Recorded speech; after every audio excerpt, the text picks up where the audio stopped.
and welcome to the first episode of Life After Death. This is a rebranding of Beating a Dead Horse. We feel like we have conquered death at this point and are looking to branch out into more of a celebration of sorts. We've spent enough time looking at the dour, the depressing, the dead, and really want to talk about life and that which brings us life. Yeah, you can only spend so much time talking about death before you just get sick of it and you really feel like you need to return to a sort of Zen state, appreciate the world around you. And even beyond that, I feel like just in the course of our run as a podcast, like not only is it just bad for our mental states, our spiritual states even, that we spend so much time talking about death, I feel like we've already said everything there is to be said. Like, if you want to think about death in a movie, like, if you listen to any given episode, like, it'll cover, like, one of the only things to be said about death in film. So really, the well is just completely dry. Time to move on. Time for a new show, a new chapter in our lives. I honestly think that we probably ran Beating a Dead Horse for too long. I think that it's really simple in that, like, if somebody dies in a movie, that they only serve the purpose within the movie to have passed on. And so the fact that we managed to stretch it for some 30 or so episodes isn't surprising. And honestly, we probably got to the point where we're getting repetitious. And I mean, when you compare Undertale and movies like Atomic Blonde, it's really easy to see how we are saying the same thing again and again and again. With that in mind, we should introduce ourselves. We haven't done that yet. I am the enlightened Sean McKinda.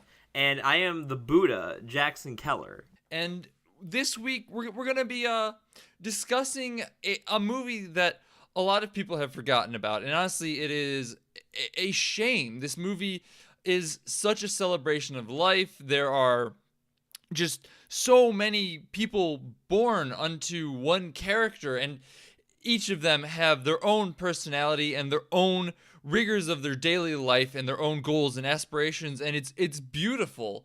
Of course, we are talking about the long forgotten but undeservedly so Vince Vaughn movie Delivery Man. The shiniest of all hidden gems, a true comedy classic, a laugh a minute that really, really tells you something about the world. Like, you stand up from your seat and you go for a long walk and you just take in the air and you think about, wow, like, what a profound message, what a profound film that I have just witnessed.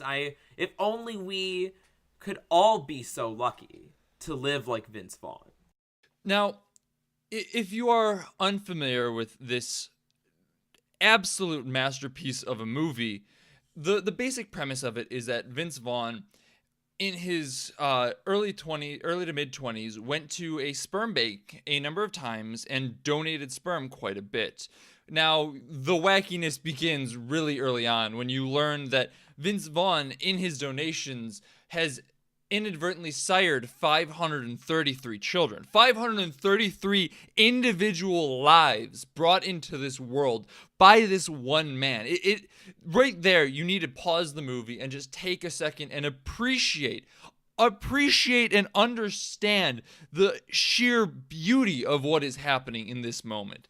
It is, without a doubt, revelatory. Like, I wish I could explain my emotions watching this movie for the first time. Obviously, Jackson and I are talking about this. This is not the first time either of us have seen this. We've watched this movie dozens of times. We would bring people over to our house when we were living together just to have them watch this, just to have them understand the true power that is Delivery Man. So I love Delivery Man so much that I remember when I first saw the trailer, where I was and what I was doing when I first saw the trailer.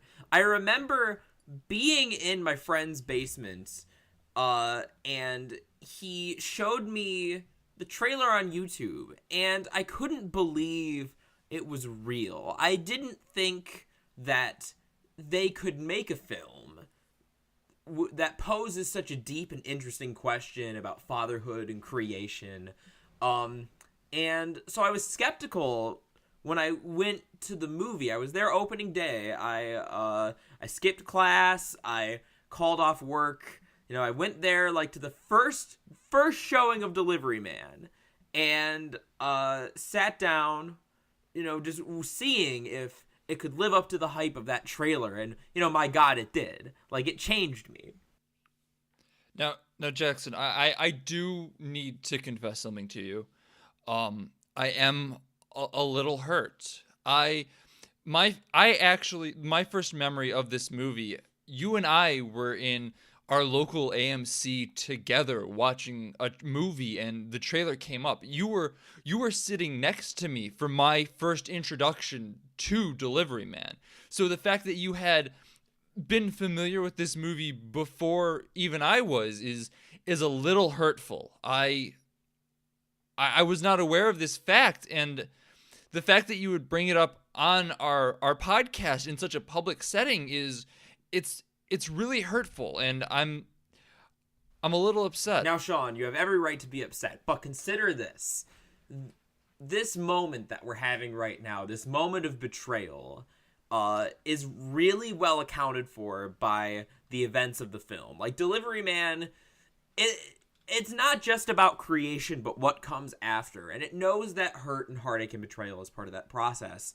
Like, for example, when Vince Vaughn leaves his kid, all right, let me back up. So the premise of this, you sound like you're getting a little bit ahead of yourself here, and we do need to cover each scene. Each scene of this movie tells an intricate story. Well, I want to tell this relevant one first, because there was this scene that really spoke to me of Vince Vaughn speaking with one of his many children. A son, he's probably like 18 years old, but he never really grew up without that influence of his father. And so Vince Vaughn walks up to him and says, "Hey, I'm going to take you for a ride in my truck because that's the ethical thing to do. We're going to go for a little truck ride."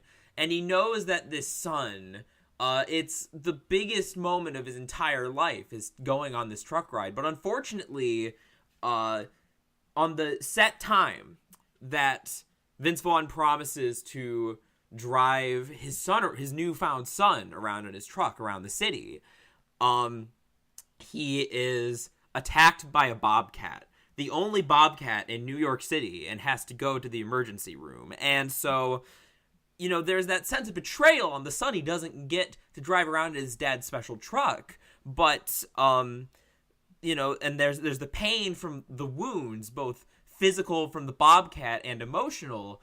But the fact that Vince Vaughn can't always meet all the needs of all of his children really shows how we're all put into such a tough, demanding place in life. I have to say, this scene as well, not only does it show how we're put into such a tough, demanding place in life, it really does set up a lot of the core conflict of the movie. Because this is where this hospital bill that he incurs, it causes him to go into a tremendous amount of debt. So not only is he struggling with the weight of having 533 children, he's now struggling with the weight of debt. And so he turns to people who he probably shouldn't turn to. But when you're in a situation like this, sometimes you have to make irrational decisions, spur of the moment.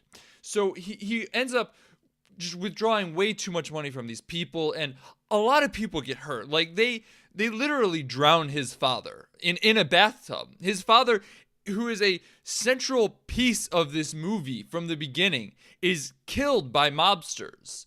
It's such a beautiful cycle as we see so many born and yet a few die. It is a brilliant metaphor for a lot of the population problems that we are having with this world. There's just so many levels to this movie that to discuss them all it's a lot. And honestly, I am getting a little emotional just talking about it. So I'm gonna take a second. You can take as long as you need.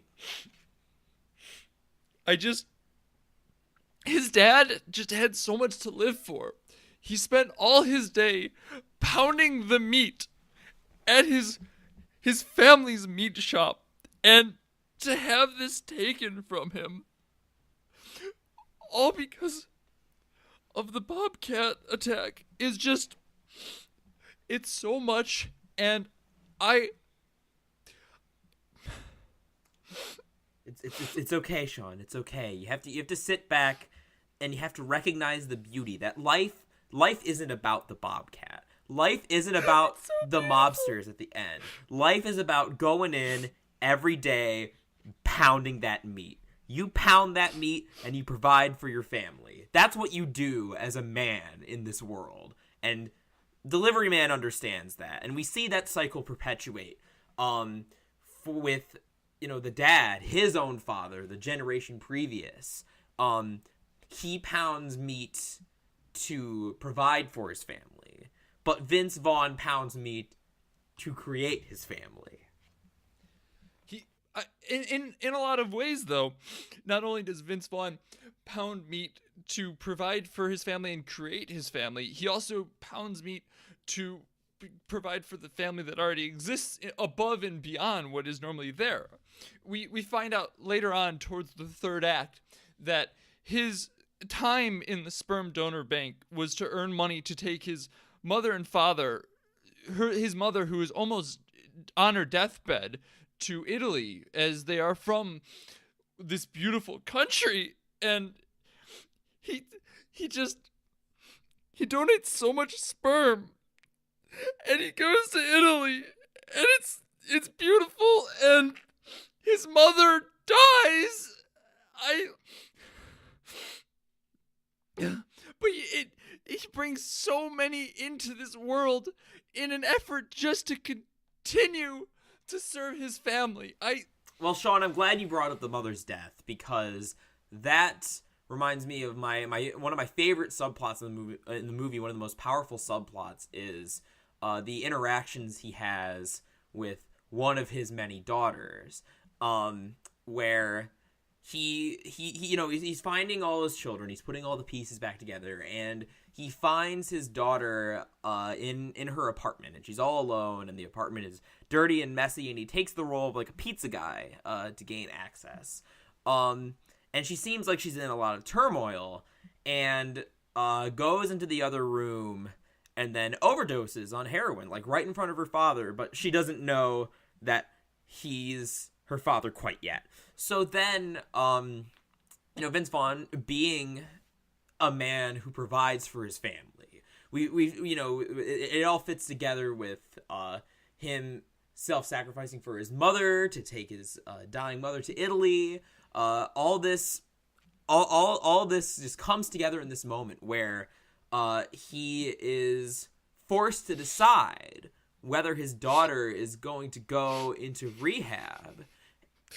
And you know what he says, Sean? You know what he says. He says no. He refuses to sign the papers because he knows that rehab is bad. Rehab is bad. It's all corporate bullshit. It doesn't work. That's not going to get the poison out of you. You need to pick yourself up by your bootstraps and really figure yourself out, take some responsibility. So what he does instead is he gets her a job, and the job is what gets her back on track. And she didn't need a rehab, she needed a father. You know what I'm saying? And that statement, just really, really powerful, really powerful moment. I think the part of that scene that plays the best for me and just kind of really, really underscores the two tones of this movie, the humor and just the I'm sorry, I'm trying, hang on, that just really underscores the two tones of this movie, both the humor and the beauty of it, is as he is debating whether to put his daughter in rehab, he's discussing the nurse, and he's walking back across and forth across his long hallway to his daughter and to his nurse. There's kind of goofy music playing the entire time, movie music that in any other movie would have no business belonging in this scene. I mean, this is a pivotal moment in this young girl's life, and Vince Vaughn he's doing his best for her, but we have this humorous music, and it works so well as an understatement to the joke that is Rehab, to the just it's so beautiful. And I think that's a really great point, because Sean, you're sitting here in tears, like having a breakdown over Delivery Man, and that's well deserved. I'm not trying to diminish the. Please don't kink shame me. And I would never dream of kink shaming you, but the thing is that this isn't a movie just about the dark times. It's not a movie just about the sadness. It's not a movie that's just about the message. It's also got these great moments of comedy. Like, there's this great running joke. I'm just on the floor. I laugh every time it happens. Within watches, between watches. Like, it's the funniest joke I've ever heard. Is that whenever Vince Vaughn needs to get out of a hairy situation, or someone is looking for him that he doesn't want to talk to, he'll start talking in Spanish. He'll say, "Yo no soy Vince Vaughn. Yo no soy Vince Vaughn." He'll keep repeating that.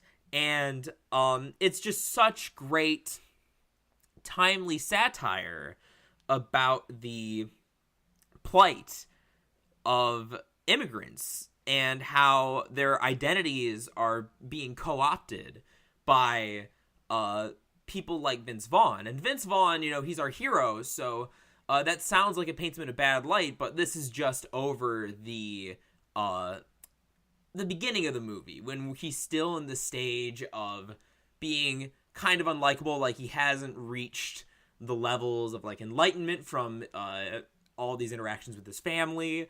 So it really gets twisted around in a really clever way when at the end, the last time the joke is repeated, he says, "Yo soy Vince Vaughn." He's acknowledging his own identity, and that's the joke.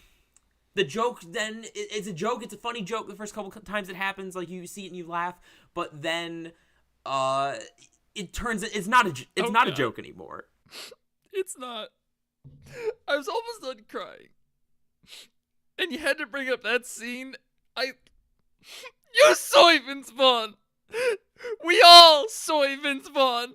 We all soy Vince Vaughn! And it's so... Alright. I think it's important. We need to mention this. We keep calling the main character Vince Vaughn because he is played by Vince Vaughn. And the thing is, though, is that this movie is played almost autobiographically. It wants to seem like it's a real series of events. So all the actors just play by their own names. None of them go under pseudonyms. It is Vince Vaughn. It is Colby Smulders who is playing all themselves. These characters just are Al themselves. Pacino, one of his many sons, is just named Al Pacino. The one exception to this, if you remember, we mentioned the Bobcat earlier. The Bobcat is actually played by Adam Sandler, and the reason for this is we all know Adam Sandler is just such a funny man. It makes sense to really underscore the divine comedy that is this movie. It shows the tragedy and the comedy at the same time. We understand that the Bobcat Adam Sandler is a joke, but is so deadly serious. Adam Sandler in this film really encapsulates that duality that the whole film is sort of working with, and he's only in that one scene. He's one and done, but man, what a performance! I didn't think that Adam Sandler really had it in him, but he shows up as the Bobcat. It's a combination of CGI and practical effects. It looks stunning. if you remember us talking about 2001: A Space Odyssey, discussing the monkeys and how it's really hard to tell whether they're using actual monkeys or not, it's very similar to that. I will say the fact that they just kept Adam Sandler's face on the front of it, though, did kind of give away that it was Adam Sandler. But like, well, you're not gonna cast Adam Sandler if you're not gonna show it makes his sense, face. yeah. I mean, that's just but like marketing. from the back, he looks exactly like a bobcat, and I sometimes I close my eyes and I'm a little afraid because I know that bobcat might be out there for me. Where is my Adam Sandler cat? What's gonna happen to me? And that's the thing. Tragedy can strike at any time, but the movie doesn't dwell on it. You want to know why? Because Vince Vaughn's going to go camping. He's going to go camping with all his kids. They're going to go jump off the rocks. He's going to show them how to grill a burger because they are all millennials and they all eat tofu, but that isn't the way to be a proper American. That isn't the way to be a proper American, and Vince Vaughn knows this, and he's going to impart his fatherly wisdom. But it's not all... I keep talking about Vince Vaughn as sort of being like, you know, this great dad figure. And he's a great dad, but he's still like a human character with flaws. And there is plenty that he has to learn from his children. Like when his daughter, the blind violinist, when she teaches him how to play Mary Had a Little Lamb on the violin. I mean, that's just a really powerful moment because he always had these dreams. We see it earlier in the movie. He talks about these dreams he had of being a musician, but... We should say that the blind violinist is played by famous pianist Yo-Yo Ma, and it is beautiful. Just terrific moment, terrific scene, and we know that Vince Vaughn has this potential, this latent potential for music, because we know his daughter grows up to be such a good violinist, and he just needs someone to show him the way of how to unlock it, how to achieve his best self. And that's really what his kids do. They learn from him, he learns from them, we all learn from each other, and that's ultimately what the film is about.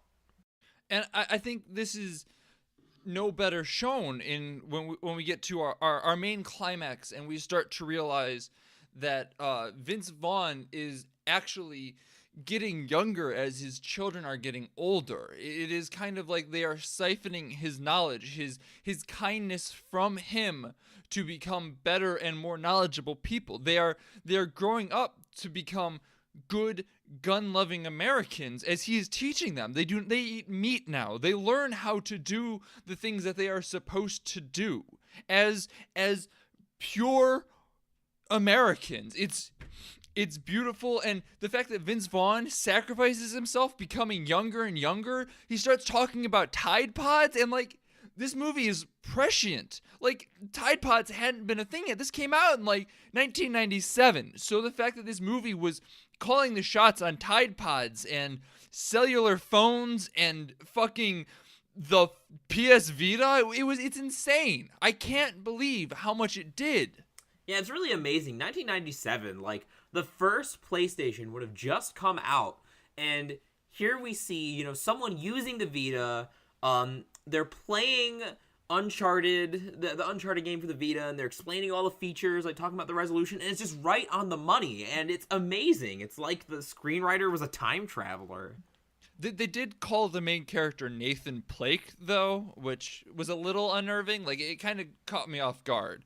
But at least that part, though, we can chalk up to potentially being kind of like parallel dimension type deals. Like, we do start getting into a little bit of almost Rick and Morty-esque with the portal guns. It takes a wild turn about 3/4 of the way through, which actually ends up being, I should mention, the 3/4 mark is actually only the quarter mark, because this movie is, as I said in the beginning, it's cyclical, but in more ways than one. At about an hour 35, the movie actually restarts itself. Like, it's not even like the movie continues to play. No, it like restarts itself back to about 15 minutes within the movie. But if you notice, there's some subtle differences. Like, All of a sudden, he doesn't have 533 kids. He has 542 kids, and he knows 15 of them right off the bat. So, like, most of the mystery is already gone when that, it starts with them already knowing 15. So, it's dense. It's a very dense film, and I think you really have to have a high understanding of the physical world, the metaphysical world, to truly understand what is happening. I mean, to be fair, you have to have a very high IQ to understand Delivery Man. Its themes are extremely subtle, and I like that you brought up the comparison to Rick and Morty, because this isn't going to be very zen of me, but I just want to take a minute and talk about the way that those hacks blatantly ripped off this movie while missing the entire point. I know, it pisses me off, and I'm sorry. I know that was a little bit of a visceral language, but it does. It frustrates me. So Vince Vaughn, he travels to all these dimensions. He has all these kids, and every single one is a precious individual to him. Every single one is a life that matters. In Rick and Morty, he's got the same technology. He's got the same portal gun that they stole from this movie, except all those Mortys, they don't matter. Like all of Rick's infinite grandchildren, they don't matter to him, and that's what just makes Vince Vaughn such a hero over any other fictional character, really, like a real role model. He truly is, and I can't believe that Dan Roiland and Justin Harmon just took what is such a good-hearted movie, a movie that presents itself only in the best possible light. It's like, I don't think anyone in this movie comes out looking worse than they did. Even the dad who drowned is actually reborn in a beautiful young skin. Now, I mean young as in like mid-40s. So like we know he's still a good American at that time. But like he looks like a good mid-40s, just a little bit of the dad bod going on. I'm going to be honest with you. I wouldn't be ashamed to call him daddy. Hey, I said I wouldn't kink shame you. So I do think, now that we've kind of really gone over most of the plot and, the Adam Sandler Bobcat and the blatant Rick and Morty ripoff and everything like that, I think we should really, really discuss the finale, which, as I'm sure we're all aware of, Vince Vaughn dies on the Titanic. Just all the jumping between worlds. It finally catches up with him. He's finally in a place where he realizes that one of his children is in danger. And really, I took it to be more literal in that all of his children were on the Titanic. Oh, you thought all of them were? Yeah, like I got the idea that every passenger on the Titanic was one of his children. See, I think that's the great thing about this movie, because I think it works either way. So, if you interpret it as Vince Vaughn goes to the Titanic to save one of his children, then that just reinforces the power of the individual. That reinforces the power of the individual life and how they're all precious before Vince Vaughn's eyes. And at this point, it's pretty obvious. We get that Vince Vaughn is a Christ metaphor by this point. So we're all precious children in the eyes of God. But if you interpret it, thinking about it your way, that he goes to the Titanic, if they're all his children, then it's still the same message that Vince Vaughn's going to go back to the Titanic. He's going to stop the crash, and he's going to save us all, just like Christ did on the cross. I see what you're saying, because Christ did take time to heal individuals. He, helped Lazarus the leper and everything, or he resurrected Lazarus. There's a lot that he did, but he also died for all of us. And the fact that, the bow of the Titanic breaks off and somehow nails itself to him in the Christ T-pose is beautiful and very symbolic. And it's in a very subtle way, too, I must say. Like, that's the one thing that I'm just eternally blown away by, is how subtle this entire movie works. Yeah, nothing is ever over-explained. Nothing is ever repeated. It's all concise. It works a lot with the visuals. Like, there isn't a lot of stupid dialogue. Like, it all just flows perfectly. And the best part is that there's never just a bunch of scenes of people playing basketball in the rain. No, yeah, that never happens. I can think of several movies where they just completely crash to a halt to have some basketball scenes. I mean, you're basically, if you do that, you're basically Tommy Wiseau at that point.